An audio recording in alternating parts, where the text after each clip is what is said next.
Assalamualaikum warahmatullahi wabarakatuh.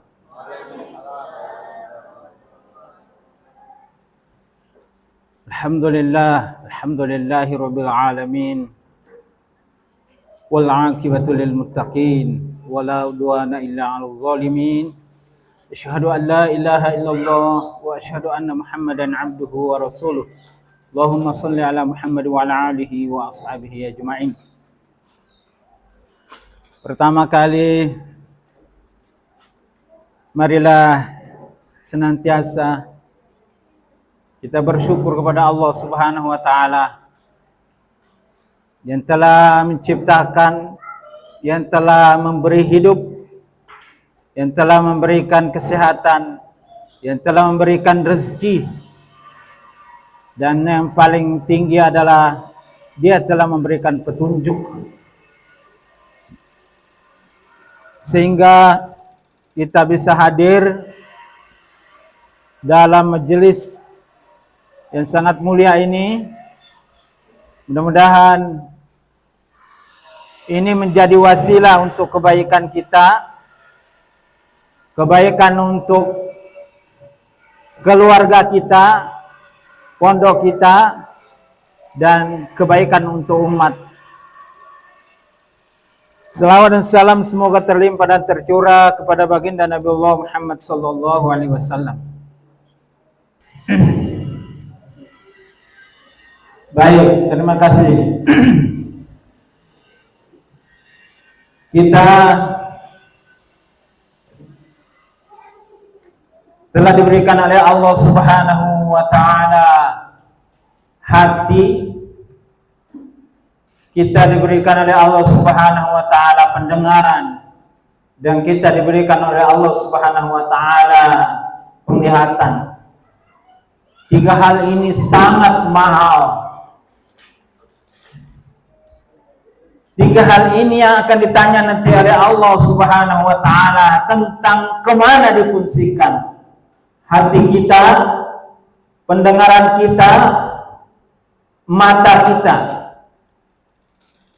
Tiga piranti inilah yang menentukan tentang perjalanan seseorang, baik dan buruknya, tentang apa yang dihayati, tentang apa yang dilihat, tentang apa yang didengarkan. Ini adalah alat perekam. Dia merekam semua kejadian. Apa yang dilihat dia rekam, apa yang dengar dia rekam, kemudian dia hayati.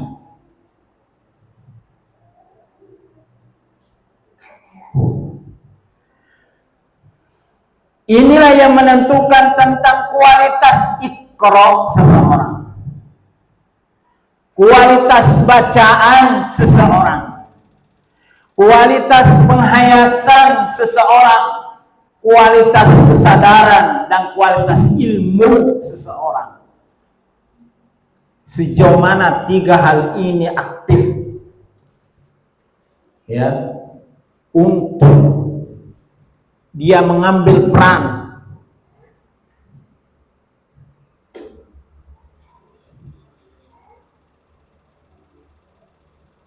di dalam Al-Quran. Allah jelaskan, wa ja'ala lakumus sam'a wal absara wal af'idah qalilan ma tashkurun. Allah telah menjadikan as-sam'a, pendengaran, wal absara, mata, wal af'idah, hati. Tapi kata Allah, qalilan ma tashkurun, sedikit sekali yang bersyukur, sedikit sekali yang memperankan tiga potensi yang Allah berikan dalam dirinya itu untuk mengambil kebenaran, untuk mengambil Al-Quran sebagai petunjuk, menjadi wasilah untuk dia berquran. Tiga hal ini menjadi wasilah untuk dia berquran. untuk dia berikra, membaca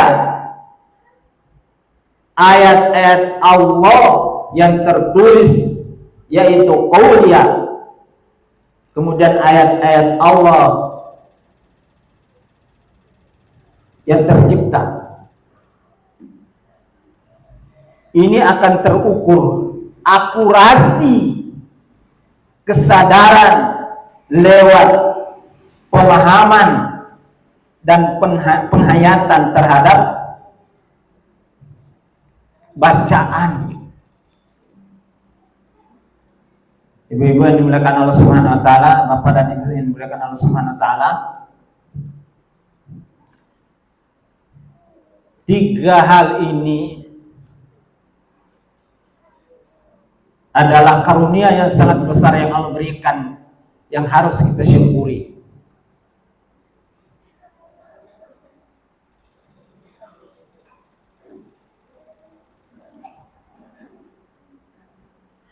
Kemudian di ayat lain Allah berfirman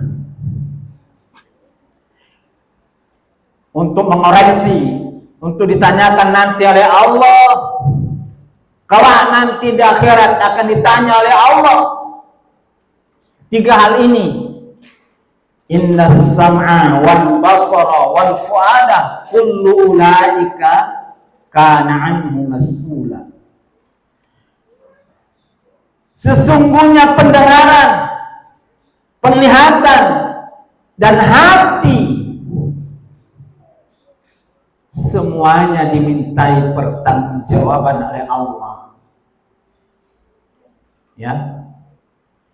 Apa tadi? Inna sam'a wal basara wal fu'ada kullu ulaika kana anhu mas'ula. Semuanya akan dimintai pertanggungjawaban. Yang lebih ngeri lagi, ya, dalam surah Al-A'raf kalau nggak salah, walaqad zara'na li jahannama katsiran minal jinni wal ins qulubun la yafqahuna biha wa lahum a'yunun la yubsiruna biha wa lahum azanun la yasma'una biha ulaika kal an'am bal hum adall wa ulaika humul ghafilun. Walaqad zara'na li jahannam, sungguh aku penuhi neraka jahanam kebanyakan jin dan manusia. Mereka diberikan hati tapi tidak menghayati ayat-ayat Allah.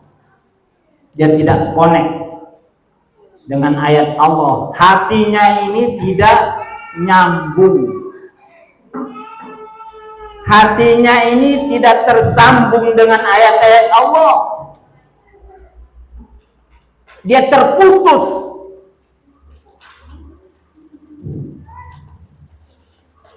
Lahum qulubun la yafqahuna biha wa lahum a'yunun la yubsiruna biha. Mereka diberikan mata tapi tidak melihat tanda-tanda kebesaran Allah. Tidak ada Allah di situ di balik penglihatannya. Tidak melihat kebesaran Allah di balik apa yang dia lihat. Biasanya kalau kita melihat sesuatu dan takjub, sering kita mengucapkan subhanallah, ya, alhamdulillah, la ilaha illallah. Itu matanya yang connect dengan ayat-ayat Allah. Walahum a'yunun la yubsiruna biha.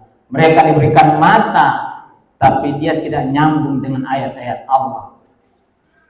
Tidak memahami, tidak melihat ayat-ayat Allah di balik matanya. Walahum azanun la yasma'una biha. Mereka diberikan telinga tapi dia tidak mendengarkan ayat-ayat Allah. Ya, berat betul mendengar ayat Allah. Jangankan membaca, ya, dengarkan saja berat, apalagi membaca. Ya. Ada jinnya itu, ya. Jadi yang malas-malas baca Quran itu ya ada gangguan jin, perlu diruqyah, ya. Ya.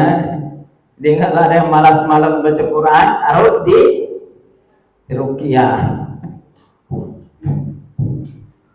Ya. Ya Allah. Walahu azanun la yasma'una biha. Ulaika kal an'am. Mereka itu seperti binatang ternak. Nauzubillah. Ya. Dia modelnya saja kayak manusia tapi perilakunya seperti nauzubillah. Ya. Wajahnya saja manusia kelihatan, kakinya aja 2. Ya. Tapi perilakunya seperti kal an'am. Balhum adall, bahkan lebih sesat daripada binatang ternak. Nauzubillah. Karena diberikan hati tadi, diberikan mata, diberikan pendengaran, tapi tidak dipakai. Untuk apa? Untuk ayat-ayat Allah. 3 fasilitas itu untuk koneksi untuk on dengan ayat-ayat Allah. Ya, harus di-on-kan dengan ayat-ayat Allah. Sehingga ada koneksi, tersambung. Dia berdering, dia bunyi. Ya. Itu kalau tersambung itu kan dia berdering, dia membaca itu berdering. Dia berbunyi, dia dengarkan itu ayat itu. Kemudian dia semakin tunduk kepada Allah Subhanahu wa taala. Luar biasa ya ayat-ayat Allah.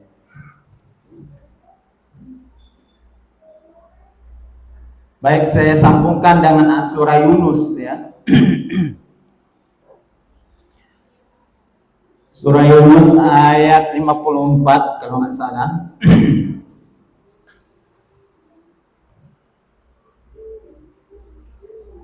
Ya ayyuhan nas qad ja'atkum mau'izatun min rabbikum. Wahai manusia, Allah mengingatkan kepada semua manusia, wahai manusia, qad ja'atkum mau'izatun min rabbikum. Telah datang kepadamu mau'izah. Telah datang kepadamu pelajaran. Telah datang kepadamu Al-Quran. Ini pelajaran, mau'izah. Al-Quran. Telah turun kepadamu Al-Quran.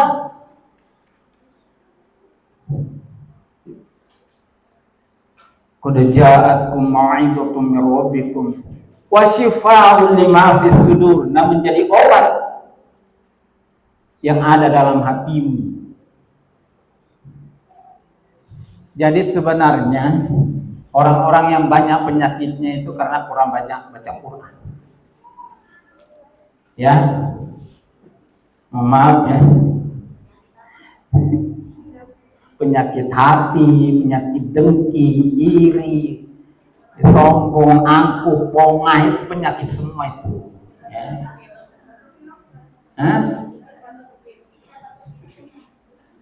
Mah itu bukan penyakit, kalau batuk pilek mah bukan penyakit, itu hanya masuk angin, itu bukan penyakit. Yang penyakit itu iri, dengki, sombong, angkuh, pongah, takabur, itu penyakit. Ya, itu penyakit yang paling berbahaya. Ya. Qad ja'atkum mau'izatun min rabbikum wa shifaa'un lima fis sudur. Kenapa Allah mewakilkan as-sudur? Hati. Karena kalau hatinya seseorang itu baik, maka baiklah seseorang itu. Ala hiyal qalb. Yang menentukan seseorang itu hatinya. Dari hatilah itu lahir daripada perilaku, ucapan, tindak laku, semua. Ya. Wa shifaa'un lima fis sudur. Wa hudaw wa rahmatun lil mu'minin. Menjadi huda, menjadi petunjuk.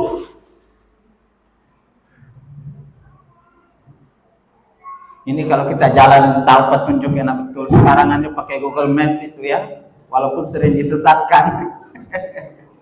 Kalau di jalan desa-desa jangan coba-coba pakai Google Map. Dia cari jalan yang pelosok, jalan tikus sampai kita mau balik itu berapa kali sama saya naik mobil itu disesatkan. Termasuk kemarin ke Sukabumi, waduh, jengkel juga ya. Tapi petunjuk yang Allah sampaikan di sini maksudnya adalah Al-Quran. Ya, warahmatul lil, dan menjadi rahmat. Dan menjadi rahmat. Bagaimana nikmatnya kalau kita mendapatkan rahmat, kasih sayang dari Allah Subhanahu wa taala. Masya Allah. Lil mu'minin, bagi orang yang beriman. Kalau nggak beriman nggak dapat. Saya lanjutkan ya ayat ini masih. Kul bi fadlillah wa bi rahmati. Katakanlah wahai Muhammad, bi fadlillah wa bi rahmati. Apa itu fadlillah? Adalah karunia dari Allah, yaitu agama Islam ini. Bi fadlillah itu adalah karunia. Karunia apa itu? Yaitu kita beragama Islam ini. Ini karunia yang sangat besar. Masih banyak orang kafir daripada orang beriman. Masih banyak. Bifadlillah, menurut Ibnu Katsir itu adalah dengan agama ini, itu fadlillah, itulah karunia Allah yang maha besar. Wa bi rahmati, lagi-lagi Al-Qur'an. Wa bi rahmati, lagi-lagi Al-Qur'an lagi.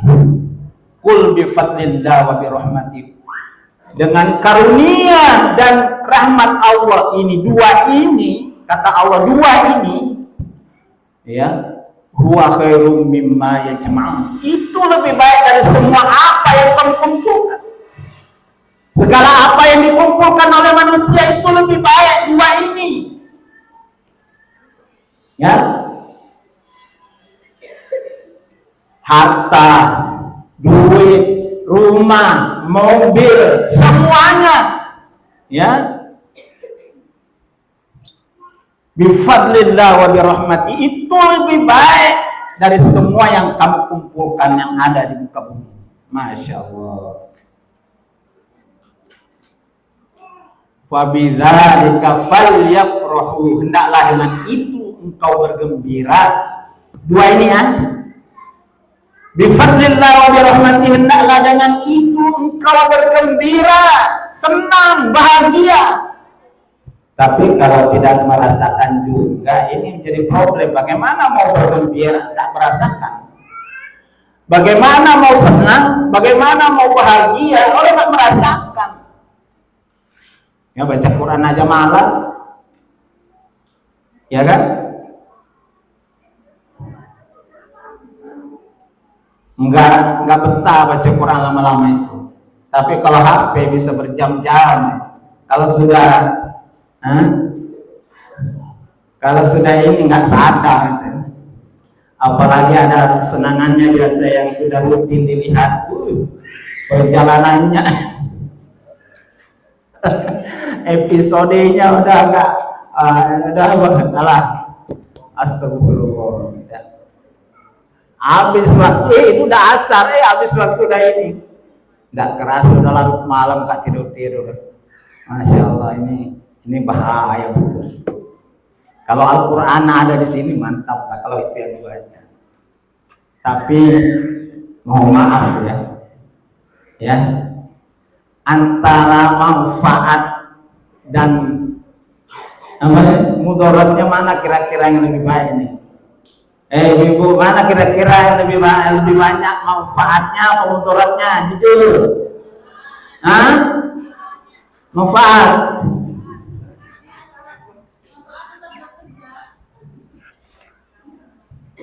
Ya. Boleh lah. Ya. Kalau ini ada di tangan orang beriman, insya Allah manfaatnya banyak. Tapi ini kalau ada di tangan orang yang berhawa nafsu tinggi, bahaya. Tergantung ya. Alhamdulillah. Ya. Alhamdulillah. Mudah-mudahan. Berarti masih ada jaminan lah. Masih ada jaminan. Sampai di mana tadi itu ya? Qul bi fadlillahi wa bi rahmatihi fa bi dzalika falyafrahu huwa khairum mimma yajma'un.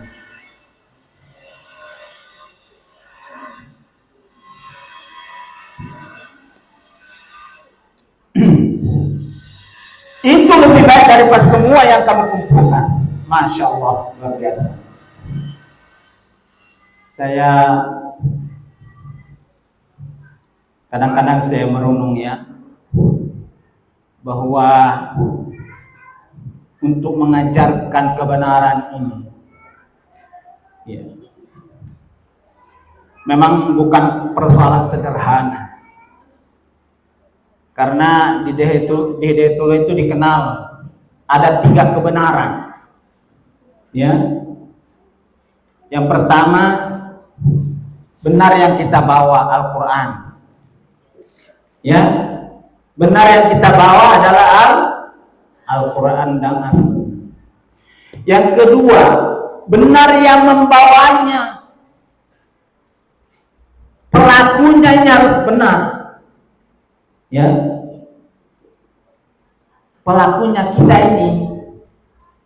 Yang ketiga, benar cara membawanya, caranya.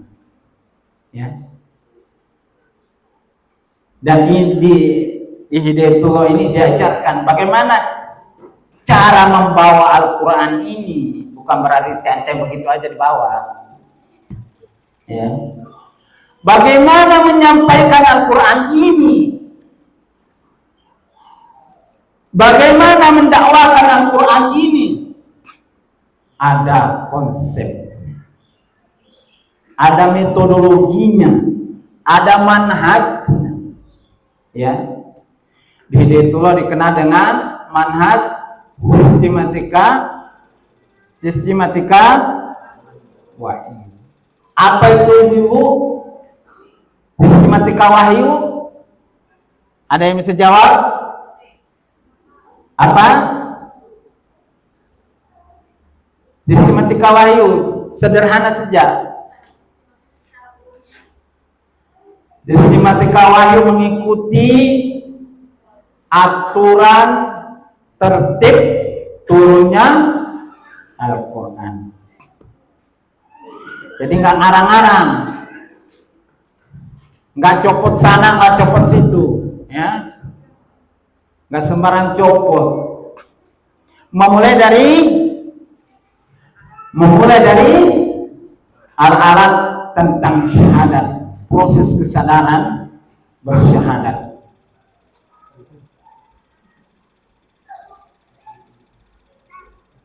Kalau benar yang kita bawa, tapi salah orang yang membawanya, nggak bisa. Gitu.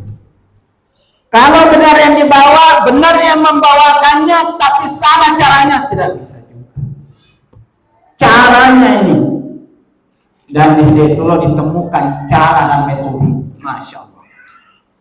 Baik, saya sampaikan metode awal, ya, proses awal untuk kita berislam dengan baik itu diawali dengan surah Al-Alaq. Penyadaran.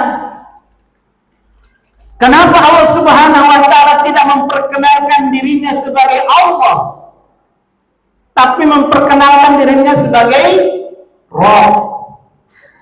Sifatnya Allah. Kalau Allah itu sudah dikenal oleh orang Arab, sudah biasa. Tapi Rabb, sifat Allah yang perilakunya Allah yang diperkenalkan, bukan namanya Allah. Apa itu Rabb? Dia yang menciptakan, dia yang memelihara, dia yang mengurus, dia yang mendidik. Ya, Dia sudah menciptakan, kemudian dipelihara, diurus, dididik. Itu makna daripada roh. Iqra bismi rabbika. Kemudian tahapannya ada dalam surah Al-Jum'ah ayat 2. Itu di awal training marhala itu ada.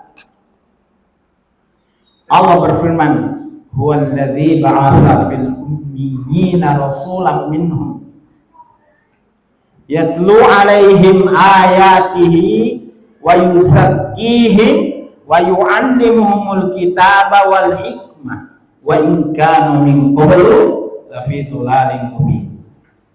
Ada 4 proses. Proses tilawah, proses tazkiyah, proses ta'limah, proses bil hikmah. Ya, proses bil hikmah 4. Apa itu proses tilawah? Yatlu alaihim.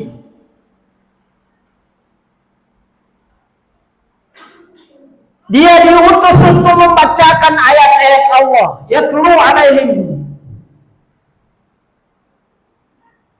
Dia mentilawah umat ini. Rasulullah ini diutus untuk mentilawah, untuk membacakan ayat-ayat Allah, supaya manusia ini setelah dia membaca dan banyak membaca, maka dia tertazkiyah. Ya, yatlu alaihim ayatihi wa yuzakkihim. Baru proses tazkiyah.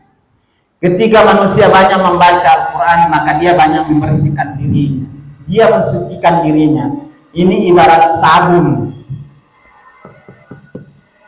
karena dia masuk ke relung pikiran mereka, masuk ke dalam hati mereka, masuk ke alam kesadaran mereka. Dia tahu siapa rohnya, siapa dirinya.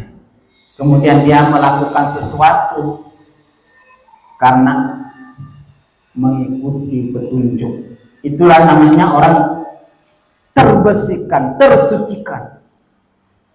Dia memahami persis tentang dirinya dan memahami persis tentang Tuhannya. Semakin banyak kita membaca Al-Quran, semakin kita sadar tentang diri kita. Semakin banyak kita memahami Al-Quran, semakin kerdil, semakin kecil, semakin tidak punya apa-apa kita di hadapan Allah. Ini tazkiyah. Tentu bukan hanya membaca begitu saja, tapi tadabbur, mentadabburi ayat-ayat Allah. Ya. Karena Allah berfirman, "Afala yatadabbaruna al-Qur'an am 'ala qulubihim aqfalha."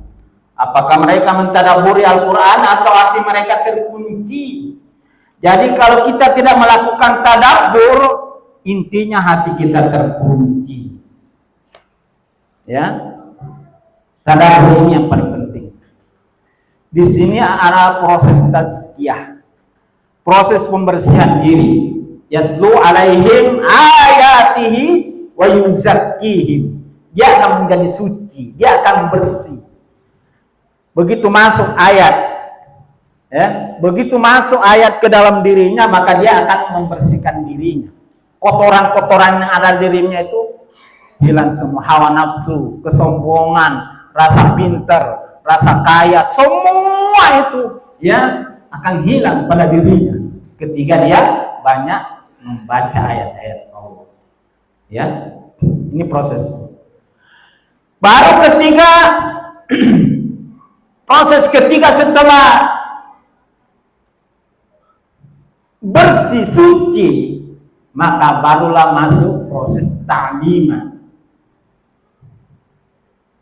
Wa yuzakkihim wa yu'allimuhumul kitab.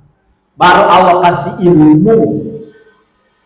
Baru ilmu itu bermanfaat kalau sudah tilawah dan tazkiyah ini sudah jalan. Baru ilmu Allah berikan. Tapi kalau ini tidak terjadi, maka ilmu-ilmu yang ada menjadi alat kesombongan. Ya, kenapa kemudian orang berilmu yang tidak tertazkiyah itu menjadi sombong?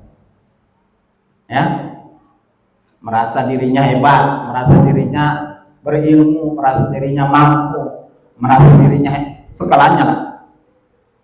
Barulah proses ta'limah, barulah proses ilmu itu akan didapatkan. Baru kemudian yang keempat, ya, wa yu'allimuhumul kitaba wal hikmah. Nah, baru mendapatkan mutiara hikmah, ya. Barulah kemudian mendapatkan hikmah-hikmah kehidupan ini. Kalau orang sudah biasa berbicara, ada masalah yang terjadi, kemudian dia mengatakan besar hikmahnya nanti, ya. Makanya saya kasih nama saya hikmah anak saya supaya banyak hikmahnya.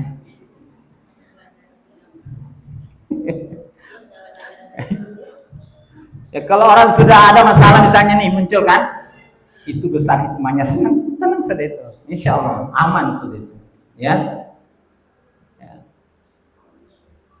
Bil hikmah, Omay yu'til hikmata faqad utiya khairan katsira. Surah Al-Baqarah. Barang siapa yang diberikan oleh Allah hikmah, maka sungguh dia diberikan kebaikan yang banyak. Ya. Omay yu'til hikmata faqad utiya khairan katsira. Oh, luar biasa ini. Sungguh Allah telah memberikan karunia yang besar, yang banyak. Ya, itu prosesnya.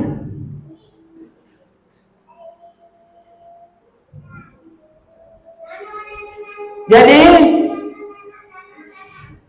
di Hidayatullah ini, ya,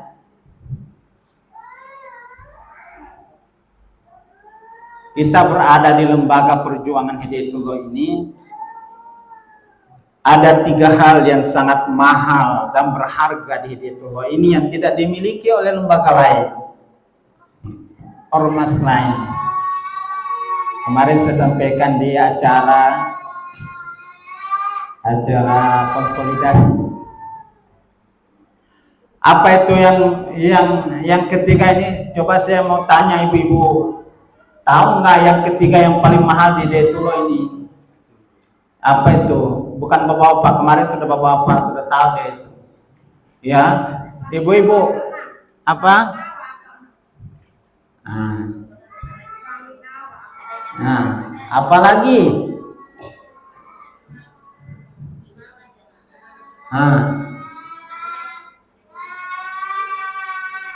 Siapa lagi yang tahu?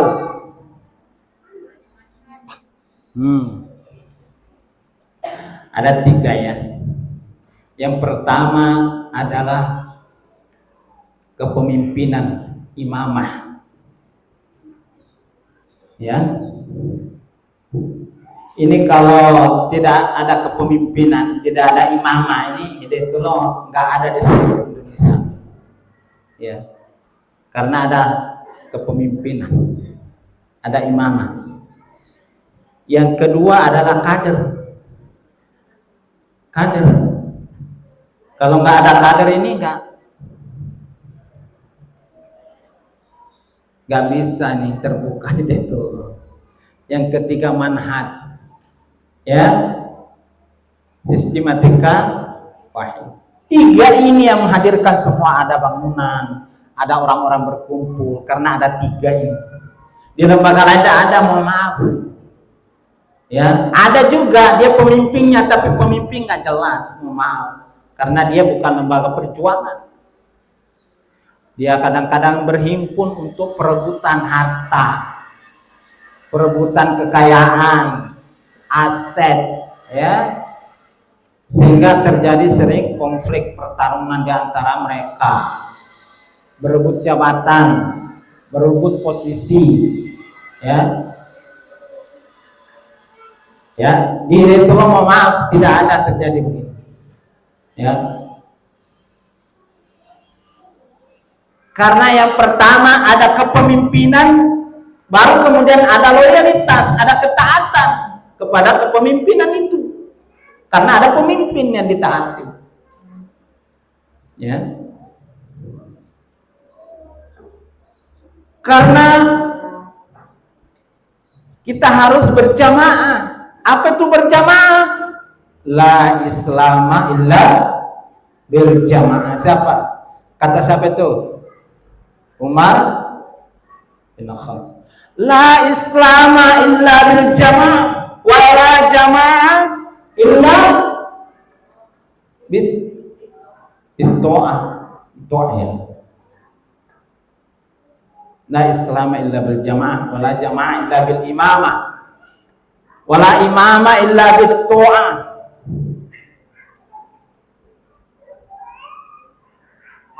Kalau tidak ada ketaatan, buyar kita di sini semua. Ya.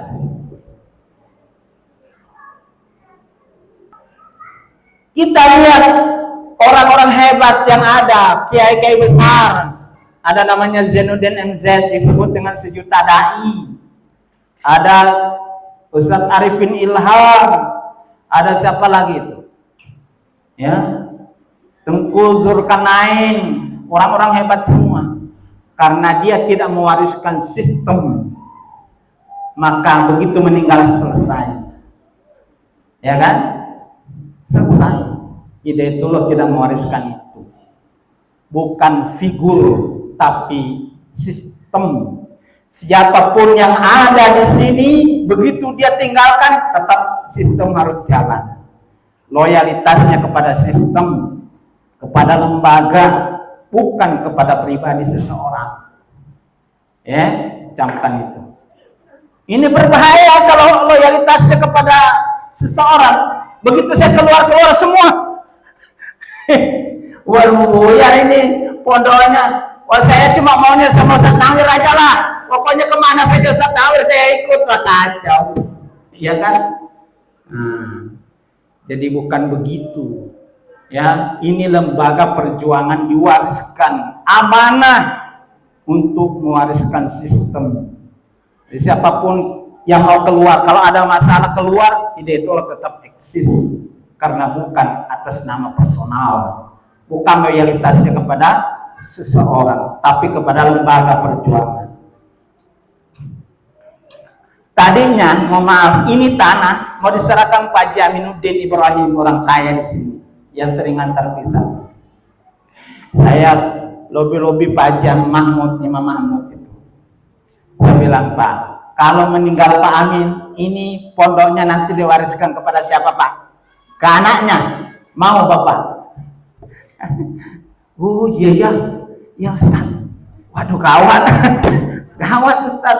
Kalau anaknya warisi, gawat tuh. Nah, makanya Pak, kalau saya meninggal, ide itu loh Pak, ditugaskan orang lain. Oh iya, akhirnya dia minta. Jadi begitu. Ini lembaga bukan milik saya, bukan milik anak saya. Gak ada haknya anak saya di sini, kecuali kalau memang lembaga menghendaki, oh anak saya di sini ada. Kebijakan lain pula itu, tapi bukan miliknya. Semuanya kita serahkan untuk perjuangan ini. Jadi siapapun yang ada di sini mau berjuang, niatnya berjuang. Kalaupun ada yang diberikan oleh lembaga itu sudah wajar. Karena kita berada di lembaga ini, tentu kita juga ya kepengen juga hidup. Nggak mungkin kita berjuang terus mati, nggak bisa makan, ya kan? Itu namanya sistem. Ya, apalagi saya juga sudah tua, jadi perlu regenerasi. Nah ini perubahan ini nggak mudah, ya.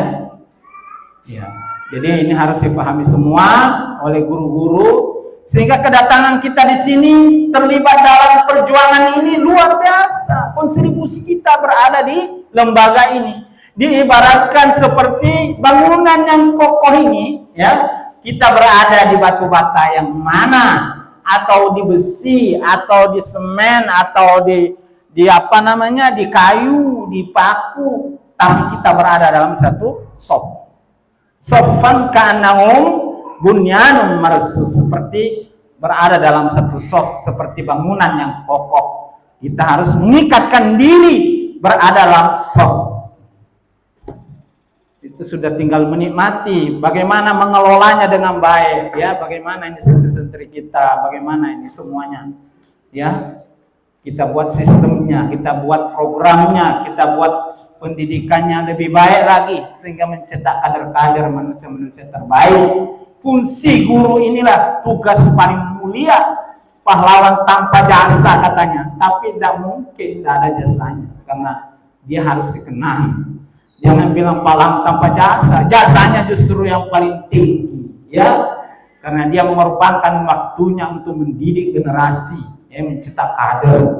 Inilah, ya, orang-orang yang paling mulia di hadapan Allah Subhanahu wa taala. Menjadi guru, menjadi penentu tentang baik dan buruknya manusia itu adalah pendidik. Kalau dia didikannya menjadi baik, luar biasa, nanti akan menunggu suatu saat berapa tahun kemudian baru, oh iya, kamu siapa ya? Oh ya Ustaz, saya dulu pernah di ini, saya di Bekasi aja kaget, siapa yang panggil nama saya ya?